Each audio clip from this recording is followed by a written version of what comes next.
ఎన్టీఆర్ జిల్లా నందిగామలో అంగన్వాడీల ఆందోళన 29వ రోజు కొనసాగింది. ఇందులో భాగంగా నందిగామలోని మున్నేరులో అంగన్వాడీ కార్మికులు జలదీక్ష చేశారు. ఎస్మా చట్టం ప్రయోగించడంపై ఆగ్రహం వ్యక్తం చేశారు. తమకు ఉద్యోగ భద్రత కల్పించాలని డిమాండ్ చేశారు. వెంటనే తమ సమస్యలు పరిష్కరించాలని సిఐటియు నేతలతో కలిసి విజ్ఞప్తి చేశారు.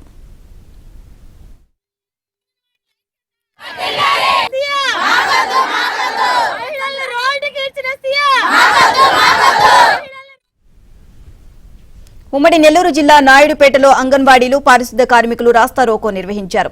జైల్ భరో కార్యక్రమంలో భాగంగా నాయుడుపేట పూతలపట్టు జాతీయ రహదారిపై బైఠాయించారు. దీంతో వాహనాలు భారీగా నిలిచిపోయాయి. రంగప్రవేశం చేసిన పోలీసులు సిఐటియు నాయకులు కార్మిక సంఘాల నాయకులను అరెస్ట్ చేసి పోలీస్ స్టేషన్ కు తరలించారు.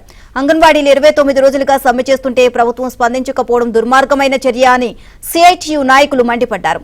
తక్షణమే ఎస్మా చట్టాన్ని ప్రభుత్వం వెనక్కి తీసుకోవాలని డిమాండ్ చేశారు. లేదంటే సమ్మెను ఉధృతం చేస్తామని హెచ్చరించారు. 29వ రోజు రాష్ట్ర వ్యాప్తంగా అంగన్వాడీ కార్మికులు ఈరోజు జైలు బరో కార్యక్రమాన్ని నిర్వహిస్తున్నాము. ఈ జైలు బరో కార్యక్రమానికి అంగన్వాడీ ఆశా వర్కర్లు, మున్సిపాలిటీ వర్కర్స్, కార్మికులందరూ కలిసి ఈ జైలు బరోని నిర్వహిస్తున్నాం. ముఖ్య అజెండా ఏంటంటే ఈరోజు అంగన్వాడీల మీద ఎస్మా చట్టం తీసుకొచ్చారు. వెంటనే ఎస్మా చట్టాన్ని రద్దు చేయాలి. వాళ్ళు అడిగిన న్యాయమైన కోరికలు అమలుపరచాలి. అప్పటిదాకా అంగన్వాడీలు పోరాడుతూనే ఉంటాము.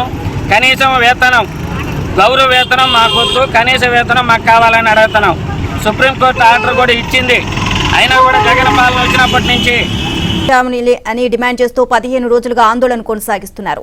ఇందులో భాగంగా పొర్లు దండాలు పెడుతూ వినూత్నంగా నిరసన తెలియజేశారు. సమస్యలను పరిష్కరించాలి అని ప్రభుత్వాన్ని డిమాండ్ చేశారు. కార్మికుల పట్ల రాష్ట్ర ప్రభుత్వం